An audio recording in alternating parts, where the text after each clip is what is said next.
Okay. Is this the right spot? How much time do we have? 16 minutes? I'll see if I can do that. Hello, it is so good. Nico, come here. Sorry, I will be watching a dog in this, so that's why there will be a little beast running around. And I'll be calling for him and whatnot. In my last video, I mentioned about liking someone and how I was upset that I couldn't quote unquote like them normally. So I wanted to make a kind of part 2 to that because everyone wanted to know what happened and how I was doing. So there's that. I also want to preface that I'm so grateful for everyone who gave me their wishes and their comments and their wishes. Come here.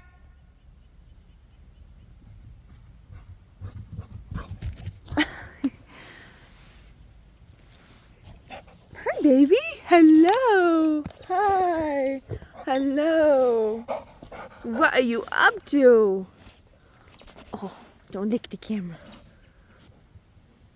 I wanted to tell you, first of all, what happened and what decision I made. I chose to not go on that date and not pursue that romantic interaction. And here are my reasons. He's having so much fun. Here are my reasons and why I did it, or why the way I did it. I'm going through a lot right now. There's a lot of changes, and I don't handle change very well. And I think that I was also very impulsive in this romantic interaction. I think I am not as romantically sure about my feelings for them as they are for me. I think I genuinely do love being around them, and I do love them, but I don't think it's the same way for me as it is for them. And that's hard, and I feel really sucky because of that, but I also have to remember that that doesn't change my value as a person. I also have really bad attachment styles and being vulnerable, I guess. I'm pretty sure I have some sort of avoidant and anxious attachment, because when I get too close or too vulnerable romantically, it's only romantic. Platonic is fine. It's only romantic, ever. And I that's my big issue. And I have a tendency to run away from it because as I said, there's a lot of nerves that I have with romantic interactions.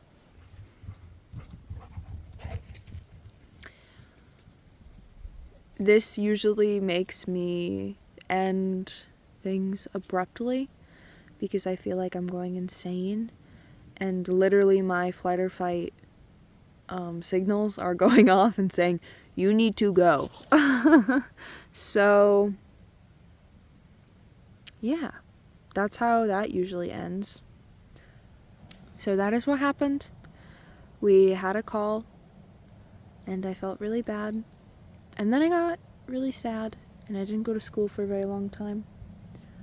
But now I'm back. I'm back to see you.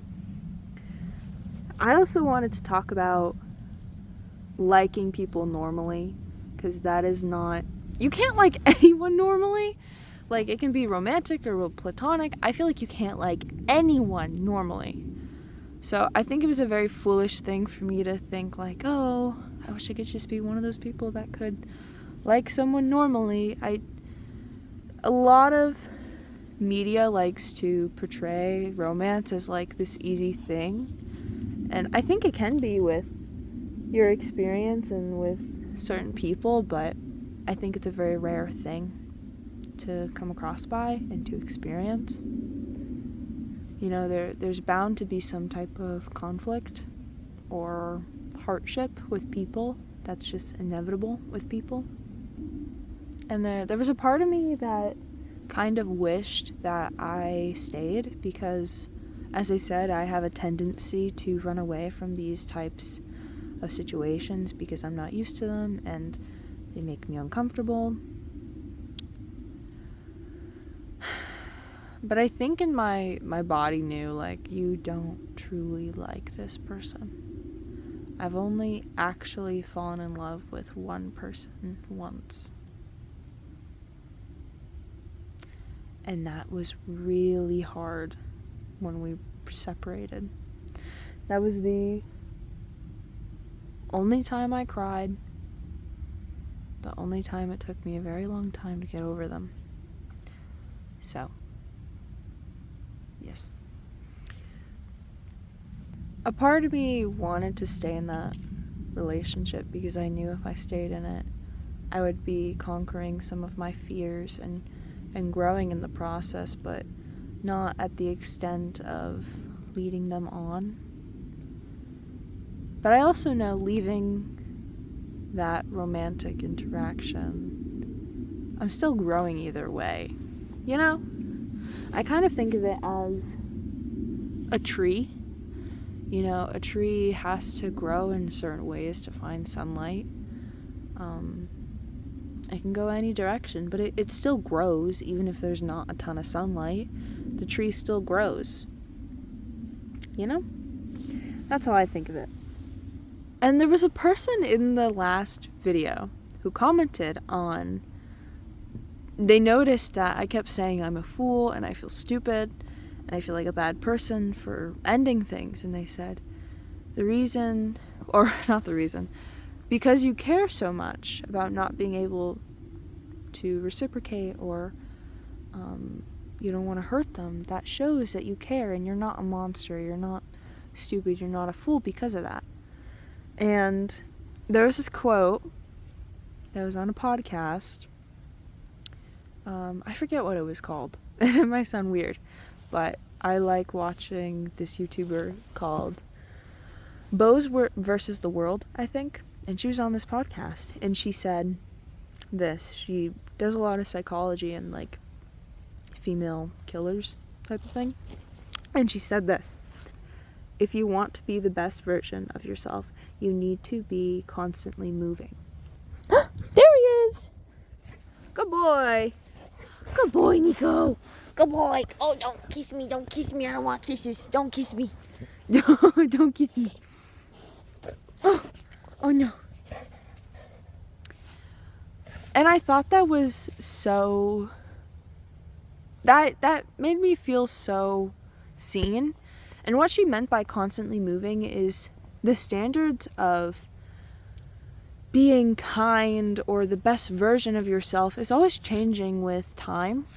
And also, I think it's very unrealistic that you think that you could stay in one place and still be, I don't know, the best version of yourself, even when you're growing into old age. I think that's very unrealistic. And I think as you grow, you need to... Oh, he's zooming. As you grow... I can't think. He's going. He's so happy. Okay, the video's running short. I only have a certain amount of time to film. So, I wanted to talk about things that help me figure out how I feel about my surroundings and just myself and how I get to know myself better and my interactions with other people. So, let's get into it. Oh! I have this might sound weird, but I have a book of contents journal and a intentional relationships journal. In my book of contents journal, I literally just write about anything that I know about myself. I know that at some point I wrote that I have sensory issues on my feet, or that I'm avoidant with romance, or my favorite color is green, or literally anything that you know about yourself. put it in there. And I thought I could fill in this book immediately. It actually takes a lot longer. And it made me think about genuinely what I like and what I don't like and what I know about myself. So there's that. And then the intentional relationships. I wrote a journal about my relationships that I want to have with people. I want to be more intentional, and I delved deep into my childhood and tried to find the missing clues and pieces to the reasons why I am triggered by certain things, or maybe why I might yearn for a connection, but I gravitate towards a different one. So I recommend having one of those if you're having issues with interacting with others, or if you're not being as intentional about it.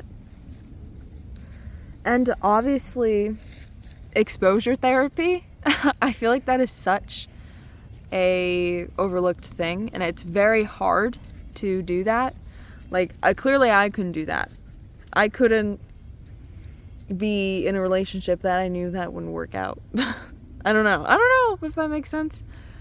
I feel like if you have an issue with something, you should try and face it at some point, even if it's just little things. I don't know if that makes sense. Give yourself time. Love is a moving target, and I think you should give yourself grace. Like, love, anything is evolving. Everything is evolving, but especially love. Love is not a black and white thing. No matter if it's platonic or romantic, it is not black and white. It is very gray. And I think you should keep yourself in that gray area and hold yourself. And just give yourself grace. Give yourself kindness. Hold yourself like how you would hold other people. So, yeah. I don't know if any of this made sense. I hope it kind of did. But this is my conclusion for this. I hope you are doing okay. And thank you all so much for the love that you guys gave me. I shall see you guys next time. And tell me if you like being outside with me. I love being outside. Do you like Nico? I love Nico. He's a cutie. But yeah, it was so good. I shall see you later.